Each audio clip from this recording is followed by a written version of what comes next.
दुख का कारण। हेलो दोस्तों, स्वागत है आपका आपके अपने YouTube channel HP story and jokes में। आज फिर लौटे हैं हम आपके लिए एक और मज़ेदार कहानी लेकर। तो आज की कहानी शुरू करते हैं। एक शहर में एक आलीशान और शानदार घर था। वह शहर का सबसे खूबसूरत घर माना जाता था। लोग उसे देखते तो उसकी तारीफ किए बिना नहीं रह पाते।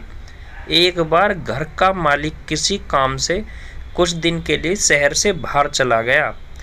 कुछ दिन बाद जब वह वापस लौटा तो देखा उसके मकान से धुआं उठ रहा है।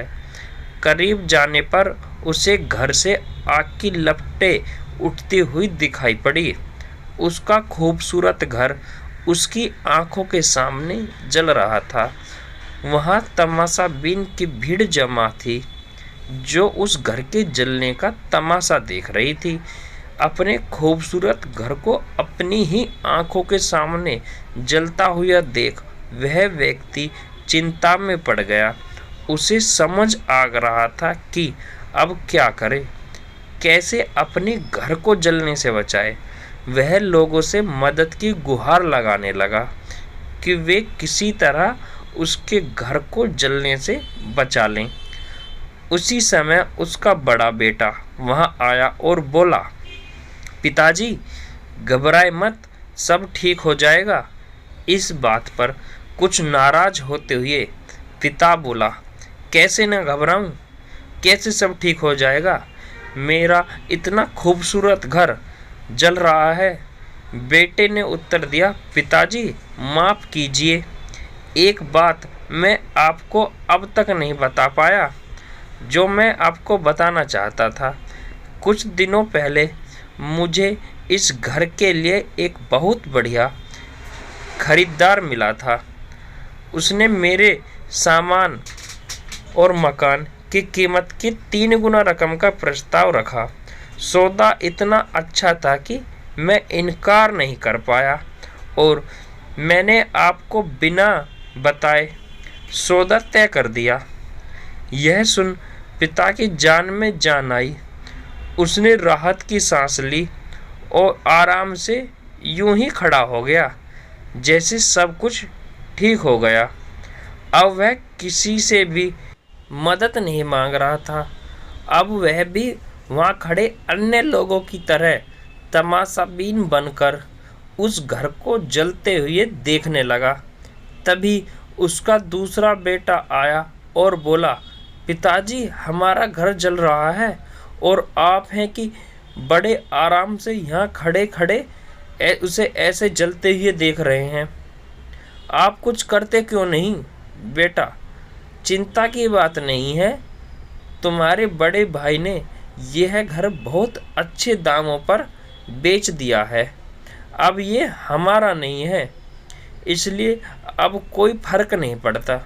पिता बोला, लड़का, पिताजी भैया ने सौदा तो कर दिया था, लेकिन अब तक सौदा पक्का नहीं हुआ है। अभी हमें पैसे भी नहीं मिले हैं। अब बताए इस जलते हुए घर की कौन पैसे देगा? यह सुनकर पिता फिर से चिंतित हो गया और सोचने लगा कि कैसे आग की लपटों पर काबू पाया जाए। वह फिर से पास खड़े लोगों से मदद की गुहार लगाने लगा। तभी उसका तीसरा बेटा आया और बोला, पिताजी घबराने की सच में कोई बात नहीं है। मैं अभी उस आदमी से मिलकर आ रहा हूँ जिससे बड़े भाई ने मकान का सौदा किया था। उसने कहा है कि मैं अपनी जुबान का पक्का हूँ। मेरे आदर्श कहते हैं कि चाहे जो भी हो जाए अपनी जुबान पर कायम रहना चाहिए। इसलिए अब जो हो जाए, जुबान दी है तो मैं उस घर को ज़रूर लूँगा और उसके पैसे भी दूँगा। पिता फिर से चिंता मुक्त हो गया और घर को जलते हुए देखने लगा। इस कहानी से सीख मिलती है दोस्तों की परिस्थिति में व्यक्ति का व्यवहार भिन्न भिन्न हो सकता है और वह व्यवहार उसकी सोच के कारण होता है। उदाहरण के लिए जलते हुए घर के मालिक को ही ले लीजिए। घर तो वही था जो जल रहा था, लेकिन उसके मालिक की सोच में कई बार परिवर्तन आया और उस सोच के साथ उसका व्यवहार भी बदलता गया। असल में हम जब किसी चीज़ से जुड़े होते हैं तो उसके छिन जाने पर या दूर जाने पर हमें दुख होता है, लेकिन यदि हम किसी चीज़ को खुद से पहले ही अलग कर दें तो एक अलग सी आज़ादी महसूस करते हैं और दुख हमें छूता तक नहीं है। इसलिए दुखी होना और न होना पूर्णतः हमारी सोच और मानसिकता पर निर्भर करता है। तो दोस्तों, आपको हमारी आज की कहानी कैसी लगी हमें कमेंट बॉक्स में ज़रूर बताएं। अगर आपको हमारी आज की कहानी अच्छी लगी हो तो वीडियो को लाइक करें, चैनल को सब्सक्राइब करें और बेल आइकन दबाना ना भूलें, जिससे हमारी आने वाली सभी वीडियो की नोटिफिकेशन सबसे पहले आप तक पहुँचे। वीडियो में लास्ट तक बने रहने के लिए धन्यवाद।